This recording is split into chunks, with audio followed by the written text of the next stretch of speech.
Welcome to the Cambridge Tech Podcast, talking all things technology from the heart of the UK's tech capital.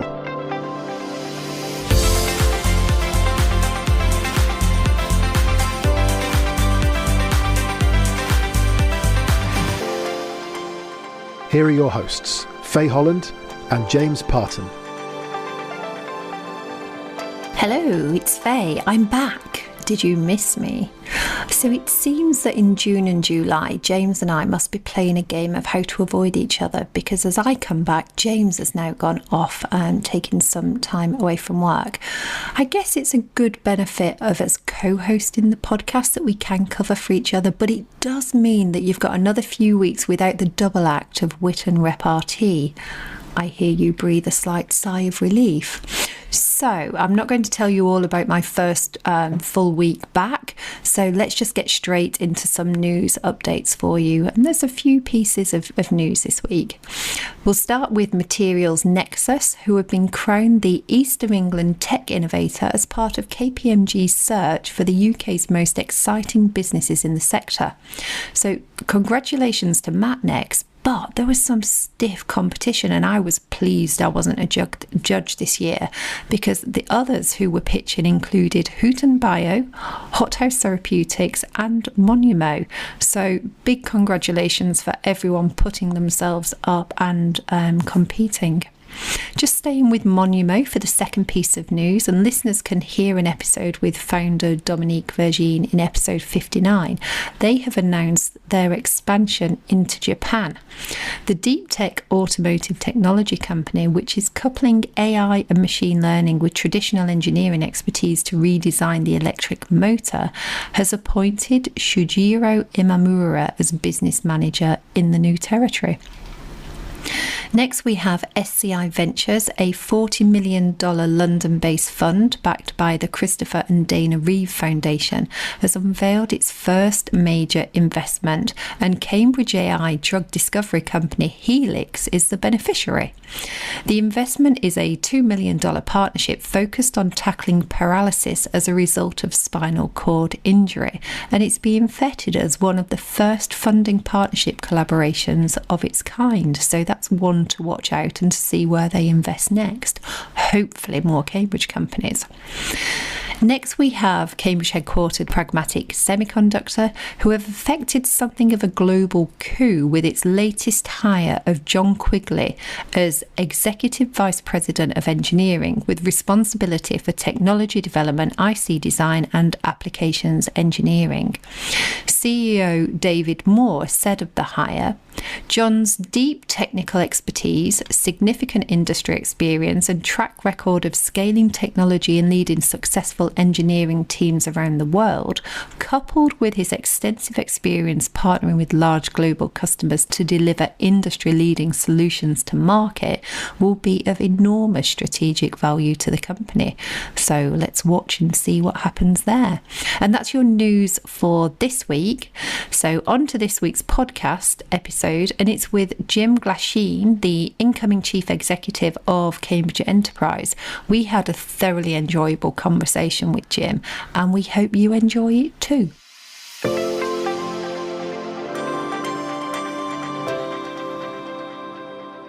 So Jim, welcome to Cambridge Tech Podcast. Thanks for taking the time. You've been in post for a while now, but as it's the first time Faye and I have met you, welcome to Cambridge. Why don't we start by getting to know you a little bit better? So could you share your personal and career journey to this point? Absolutely. So first of all, thank you for having me today. So I've had a bit of a wandering path over the course of my career. I've worn a couple different hats, including the bulk of my career has been as a venture investor in San Francisco. I was there for about 20 years and co-led my firm's life science practice. I've also co-founded a couple different biotechs in the Boston ecosystem, and then also had a role in academic leadership at UMass Medical School. So I want to talk about Cambridge in a moment, but I can't let the experience in the Bay Area go without digging into that a little bit more. So 20 years as an investor, life sciences, biotech, medtech. What are the learnings? How have things changed? Now, how can you summarize that 2 decades worth of experience in that space? It's a good question. I guess one of the summaries is things are always changing, right? So part of the experience of investing over that era was traveling through the global financial crisis and the drama that we all experienced over the course of that period, and thinking through what it meant for risk appetite for various investors, how you thought about syndication and putting together investment partners as you built companies, and seeing the disciplines of the successful entrepreneurs who were able to navigate through that very difficult period. And then obviously there's other times when the market and the overall environment is far more supportive, and how you change, how you play in those very different environments. Obviously, you were over in San Fran. Did you have any visibility to differences in the sector there to, for example, it is in the UK and Europe? So one comparison I'd draw is between Boston and San Francisco, and how that changed over time and its implications for my observations here in the UK. So as I was wrapping up grad school in the Boston ecosystem, I was gearing up to leave that ecosystem in the mid-90s to go to the West Coast for my postdoc. And as I was leaving, this was say 95 or so, as I was leaving, books were being written about how horribly Boston had blown its advantage in the venture ecosystem and ceded that advantage to San Francisco. And the evidence was robust. You could see digital equipment, Wang computers, Data General, all these first generation of tech wins had faded. And during that time, that's when Silicon Valley took off. Anyway, so it was in that context that I leave Boston to go where the action was, to a certain degree, in the Bay Area. Even though I was just going to be an academic, I had no interest in entrepreneurship, but still the energy associated with that was very attractive. It's interesting to fast forward to then 20 some odd years when I moved back from the Bay Area to Boston to see that Boston had become the premier biotech ecosystem in the world. And just the degree of change was striking. And we can get into what happened to enable that change. And I think that same sort of acknowledgement that those certain places may be very well positioned now and have a smooth running entrepreneurial ecosystem, those things change. And I've seen it up close and personal. So I think we can come into some of the later questions or pick up on some of those experiences and how you can now apply that in this amazing role that you've now got. But I'm going to pick something up. So you've moved from one bit of the States to another bit of the States, but you've moved to Cambridge because this is where all the action is. That's going to be my summary of what you've just said. But realistically, honestly, why did you actually choose to come to Cambridge, and how did this whole role at Cambridge Enterprise come about? Yeah, no. So I alluded to having done a role at UMass Medical School that has several analogies to Cambridge Enterprise. And the role was as Executive Vice Chancellor of the medical school, focused on innovation and business development.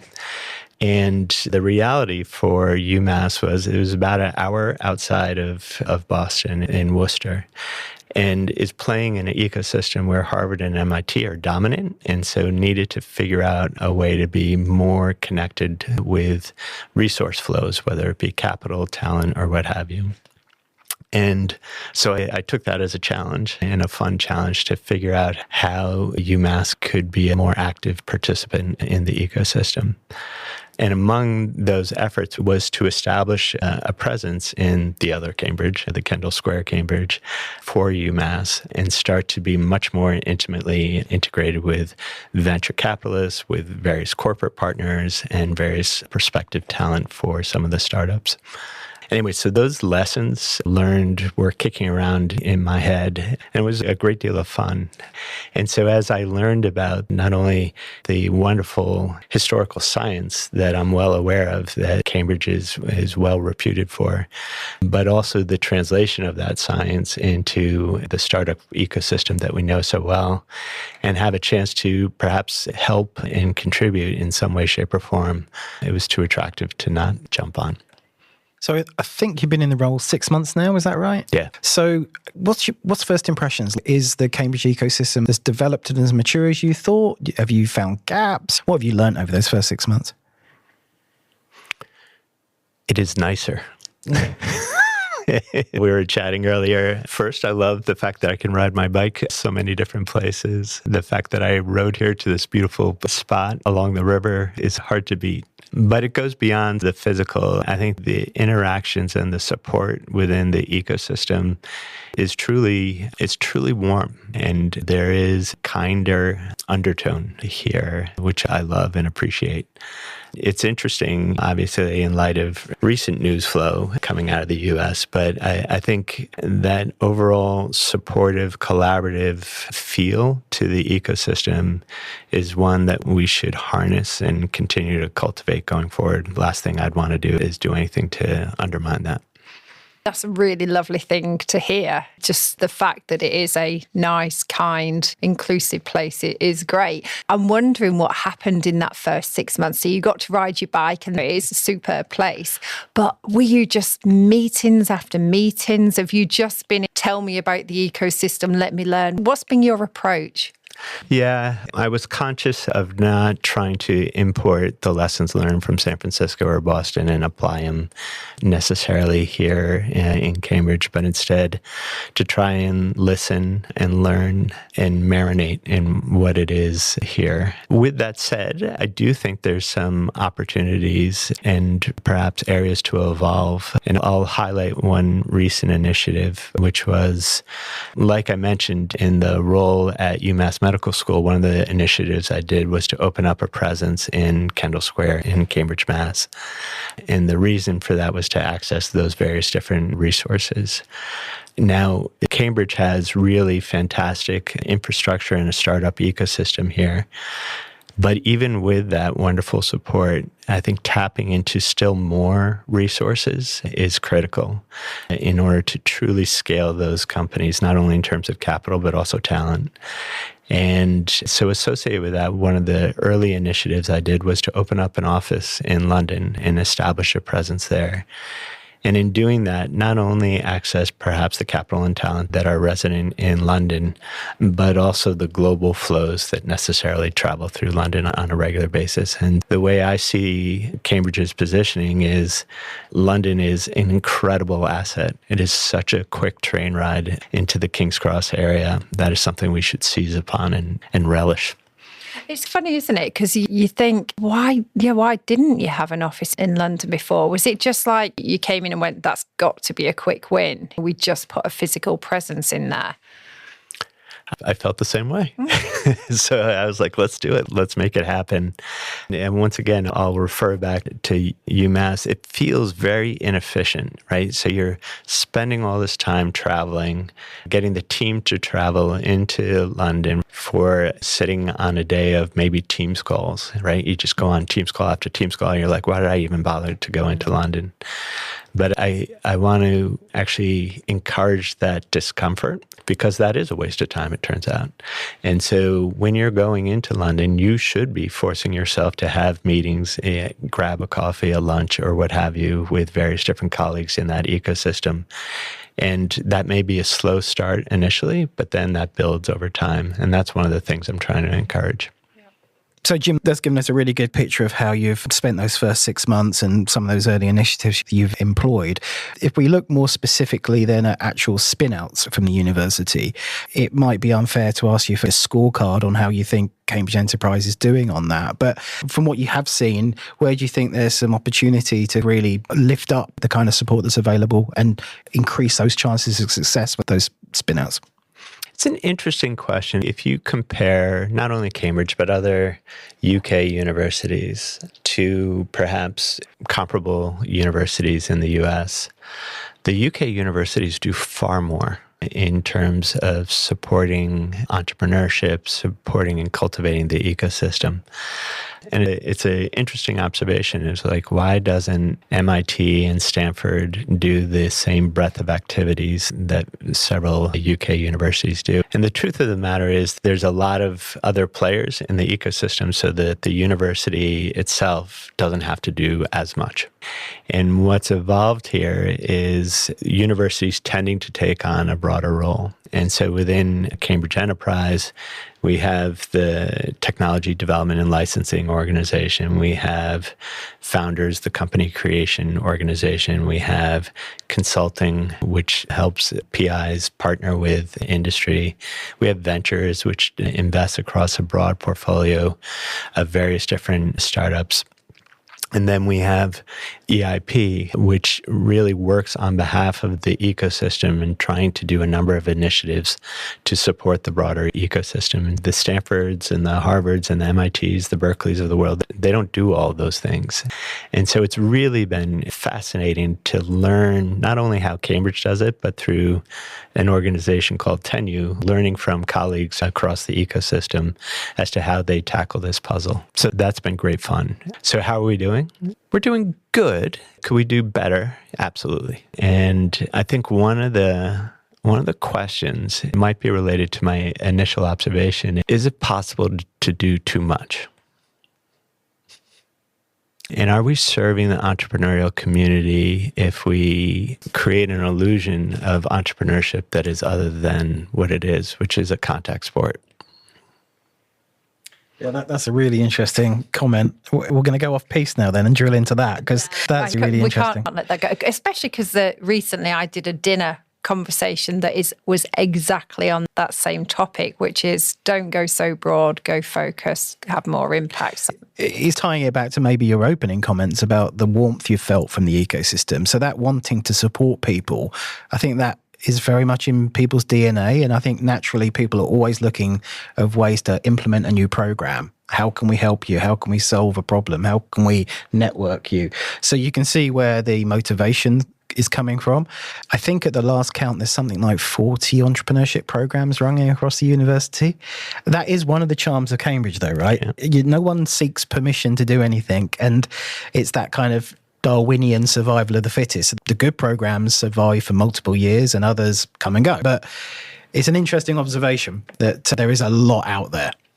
But you could also say from the entrepreneur's point of view, there are some that will just literally flip from one program to the other and they're not actually getting a commercial venture off the ground. Without just having a conversation with someone else to do this, let's make sure we bring Jim in. But my pick up on what you said there is successful entrepreneurs need to be hustlers, they need to be hungry, they need to go fight and scrap for things. If everything's handed to on a plate, is that really upskilling you for the skills you're going to need when in the big, wide, scary world? Yes, that is the question. And are there steps? You let the plant sprout within the greenhouse, within the hothouse, cultivate it a bit, but over time, it needs to deal with the cold winters out there. And everyone always thinks it's all about raising capital, which is absolutely critically important. And so learning the disciplines of the market as it relates to capital is absolutely critical. But it's only part of it, right? So there's also the disciplines of dealing with the marketplace as it relates to customers. And interestingly, there's the marketplace for talent. And if you are unable to attract people to your team and refine and modify your vision based on what works for talent, you're missing a signal. And I'm not saying that programs and collaborations and so on and so forth are counterproductive to that, but it could blunt the signal, right? You want the signal to get into the entrepreneur, and no program knows the answer, right? The answer is out in the marketplace for those resources. And we had a podcast episode with Robert Fryers, and he was basically saying the same thing. And actually, I'm coming on to a question with it. He was basically saying he started with this engineering technical idea and then quickly realised he actually had to have a issue to resolve first of all. So how do you balance, and is this kind of in your thinking as well, that you've got an academic approach and then we try and get a startup to work from that? So how do you balance having that academic approach with a reason to go to market and the talent thing? Do you see that there's a mismatch between those two things? There is a mismatch, but it needs to persist, right? So what makes academia so compelling is the pursuit of an idea almost independent of application, right? So curiosity-driven research is what brings us to wholly new understandings of the nature of the world. And so whether that be material science, biotech, or what have you, you simply need to pursue the science and take it where it leads you. With that science understood, then there's a separate process of not only thinking through the applications, but going through the rigors of creating a commercial entity that can drive that forward. And I would hate for the world to become just an applied research place here at Cambridge, and that could never happen, essentially, right? The community here is so committed to basic research, and we need to protect that. But connecting that basic research into applications is the magic.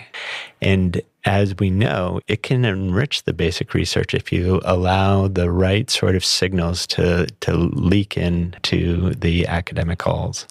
And it's just so rewarding when you see that happen. But so I guess all of this is to say they are different, and they need to be different, right? And so then the question is, how do you navigate and do incremental tweaks along the way? And there's no general statement for that, but it's probably exposing ever more of the external realities to a greater and greater degree as you get closer and closer to company creation. You talked about curiosity-driven research then, which I think is great. That's what you want from the universities. But do you think that you'd ever go the other way, where you start to say to the researchers, actually, we want to tackle these as big problems. That's what we want the university to be known for. Go try and solve that problem. Do you think it would ever switch and go the other way? I don't imagine that working very well, telling the academics what puzzles to work on. Now, what you do see within academia is institutions taking on strategic thrusts that are broad enough, but compelling enough that it creates a sort of a lightning rod for attracting talent.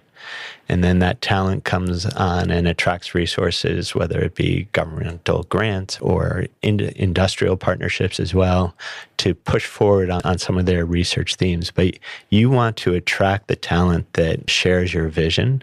I don't think it is well suited to command and control. And just a slight segue now then, you've got that experience as an investor. You must have seen countless startups over those years. What are the kind of signals that you look for in both companies and individual founders that indicate either a company or a spin-out might have potential? It's interesting. What I did early in my career was a ton of technical diligence on various different technologies and did all the quote unquote smart things to become semi-expert in a given area.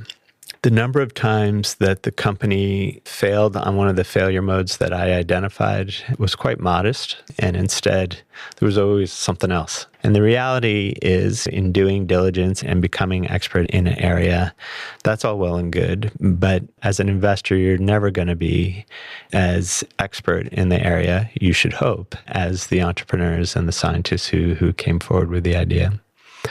And so one of the things that I came to appreciate over time was me doing my technical diligence. It's important, but getting to know and understand the people was actually far more important. And so the saying, bet on the jockey, not the horse, was something that I resisted a long time in venture because it felt lazy, right? That's for all those old guys who aren't willing to work hard to figure out the technology and so on and so forth. And they just want to bet on the serial entrepreneur who's had a number of compelling exits. Yeah, that's easy. Anyone can do that. What I came to appreciate over time is there is a lot of truth to that saying, and because those savvy entrepreneurs have the intelligence to navigate around the inevitable glitches that come around. Now, it need not always be the serial entrepreneur with multiple fantastic exits that is the jockey that you're betting on. Instead, there could be just a certain level of grit and passion that you see in someone that you're willing to make a bet on, and you figure out a way to do it that's financially reasonable. Maybe you put a modest amount of capital at risk as you see that entrepreneur either prove or disprove your hypothesis. But I started to move much more in that direction. So I want to just ask you, if I may, a little bit about funding and your views on funding. So I think there's two dynamics at the moment. We seem to have a gap. So we can get people to maybe Series A and then it drops off a cliff for a little while. The second trend is that the funding and the deeper pockets are coming from the States, or maybe even from the East as well. What's your view on what we need to do to get our spin-outs, our startups, able to scale? What do you feel the role is from a university point of view and how you can influence that? And what do you think we should be doing as the UK government? It's a hard question, and I feel like every day there's a new article being written with various people's opinions. One of the natural things that often happens in those articles is asking others to do something, right? As opposed to what do we need to do? And government needs to make longer term investments. Government needs to remove the barriers that crowd out global resources, whether that be tax policy or otherwise. There's a whole laundry list on that front. In terms of venture, it is a very difficult thing to invest in a company and bring it to a certain point, and only at that point try to bring in other sources of capital from around the world and other resources, talent as well. And I think the way to enhance that access to scale up capital is to be far more integrated into those global flows.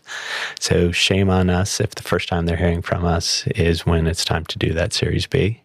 We as a community need to do better in terms of pulling those players along in the evolution of a given company. So that's me pointing at others. So now pointing at myself, what can the university do? I think we need to be that much more poised to reach out and do it on a continuous basis, not on a transactional basis, but in terms of building real relationships.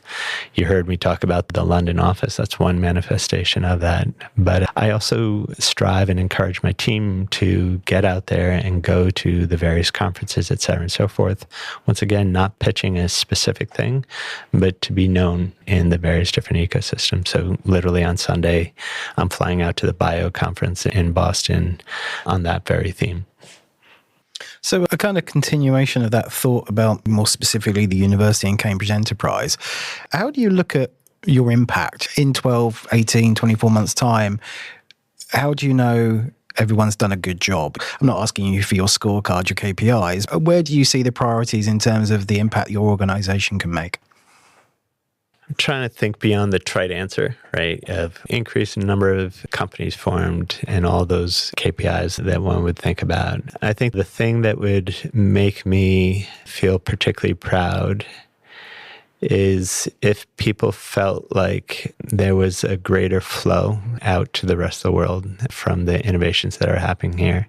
And so that's flowing outward, but also having them flow in. And so what metrics would people look to highlight that feeling? I don't know, but just feeling that they are seeing a lot of, once again, not just reaching out to London, but they're seeing much more international players in the mix, I think would make me feel really proud and encouraged. I think one of the other things would be an openness to a higher level of risk. That is a difference that I feel as I think about the different ecosystems.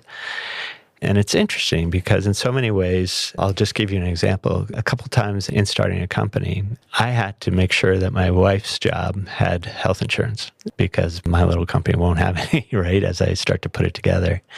Those sort of concerns are less pressing here. And so that's much more supportive of risk tolerance relative to the US.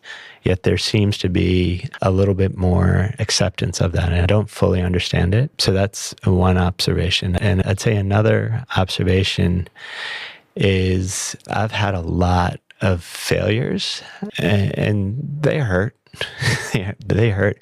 but for whatever reason, I'm not embarrassed by them. And I find with friends and colleagues, it's often those failures are the ones you talk about a lot more for whatever reason. And it's I sense a slight difference here as it relates to those failures. And once again, I don't fully understand that. I'm getting my arms around it. Jim, it's been fascinating. Thank you so much for those insights. I think those last few things you've said, build that outreach so we can help that funnel of startups to scale. Our risk tolerance and embracing the failures, they're all good things that we talk about regularly on the podcast as well. So your 6 months are done. You've shared with us some of your insights. What's your plan for the next 6 months? So I do have a lot of plans, actually, but they all require some navigating. So what you're saying is you have to come back on in 6 months. There you go. What you've done. That's perfect. We're happy with that. But I guess suffice to say that for each of those thrusts, it'll be very consistent with the themes that you just touched on. So it's all going to be around greater outreach and with a particular focus on international outreach and thinking through how to draw those resources in. It is around various initiatives around thinking through risk and how we can manage that and working across the ecosystem. I will report back. Excellent. We'll be watching the space. Thank you so much for your time today, Jim. My pleasure. Thank you.